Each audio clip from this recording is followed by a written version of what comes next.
काशी के गंगा किनारे दुर्गा घाट पर स्थित मां ब्रह्मचारिणी के मंदिर में श्रद्धालुओं की उमड़ी भीड़। श्रद्धालु लाइन में लगकर मां का दर्शन प्राप्त करते हैं। श्रद्धालु मां के इस रूप का दर्शन करने के लिए नारियल, चुनरी, माला, फूल आदि लेकर श्रद्धा भक्ति के साथ अपनी बारी आने का इंतजार करते हैं। मां के दर्शन करने से मिलती है परब्रह्म की प्राप्ति। ब्रह्मचारिणी देवी का स्वरूप पूर्ण ज्योतिर्मय एवं अत्यंत भव्य है। इनके दाहिने हाथ में जप की माला एवं बाएं हाथ में कमंडल रहता है। जो देवी के इस रूप की आराधना करता है उसे साक्षात परब्रह्म की प्राप्ति होती है। मां के दर्शन मात्र से श्रद्धालु को यश और कीर्ति प्राप्त होती है। वाराणसी से जिला प्रभारी बच्चा गुप्ता की रिपोर्ट है कि नवरात्र, आश्विन नवरात्र, चैत्र नवरात्र, दोनों नवरात्र की अष्टमी तिथि को यहाँ भगवती के प्रांगण में भव्य हवन होता है। हव्य हवन होने के बाद 1008 नारियल का बलिदान होता है। अब वो 1008 नारियल का जो बलिदान होता है वो एक ही व्यक्ति फोड़ता है। उसका दर्शन करने के लिए दूर दूर से भक्त आते हैं और अपनी मनोकामना, देखिए बाकी दिन एक अलग विषय हो गया, लेकिन महाअष्टमी का पूजन विशेष बतलाया गया है। अष्टम्यां च चतुर्दश्याम नवम्यां चैकदेशता, भगवती का अष्टमी के दिन पूजन, अर्चन, हवन ये विशेष बतलाया गया है। और जिस प्रकार से बतलाया गया उसी प्रकार से भगवती का हवन होता चला आ रहा है। और उस अष्टमी का हवन होने के बाद जो रात को नारियल का बलिदान होता है वो अतिशिष्ट विशिष्ट होता है।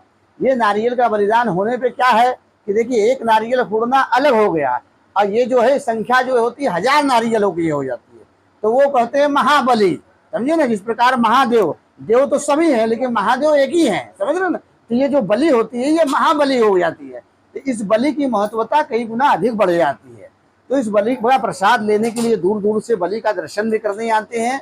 और उसी क्षण भगवती का जो है अपने मन में जो भी मनुष्य की कामना होती है वो भगवती के सामने रखने से, क्योंकि भगवती जो बलि होती है तो बलि प्रदान पूजा या मर्गी कार्य महोत्सव है। बलि प्रदान करने से भगवती बड़ी प्रसन्न होती है। देखिए बलि हर देवता की अलग अलग होती है, समझ रहे ना, लेकिन भगवती दुर्गा की बलि जो है नारिकेल बलिदान के लिए विशेष बतलाया गया। तो इसका बलिदान करने से भगवती अति प्रसन्न होती है। और जब देवता प्रसन्न होती है तो सभी मनुष्य के जितने मनोरथ रहते हैं सभी सिद्ध हो जाते हैं। दूसरा एक और उपाय हम आपको बताएंगे कि भगवती का दिया गया है कि सूर्य आदि 9 ग्रहों से मनुष्य बहुत परेशान रहता है। कोई न कोई ग्रह दशा अनुकूल रहती है, शनि की है, राहु की है, केतु की है, कोई न कोई ग्रह दशा से मनुष्य परेशान रहता है। लेकिन चूंकि हर प्रत्येक व्यक्ति को तो मालूम नहीं रहता है कि कौन सी दशा चल रही है, तो दुर्गा सप्तशती में कहा गया है कि उपसर्गा शमम यान्ति ग्रह पीड़ा दारुणः दुस्वप्नं च निवेदिष्य सुस्वप्न उपजायते। इस मंत्र का जप करने से अगर प्रतिदिन 108 बार इस मंत्र का जप किया जाए तो किसी भी प्रकार की जो है अगर बाधा है, परेशानी है या ग्रह दशा अगर अच्छी नहीं चल रही है, जिसके कारण आपके कार्य में विलंब हो रहा है, शादी में, व्यापार में, समझे ना, किसी भी प्रकार का कोई भी विलंब हो रहा है, भगवती प्रसन्न हो जाती है और सारी ग्रह पीड़ाएं शांत हो जाती है।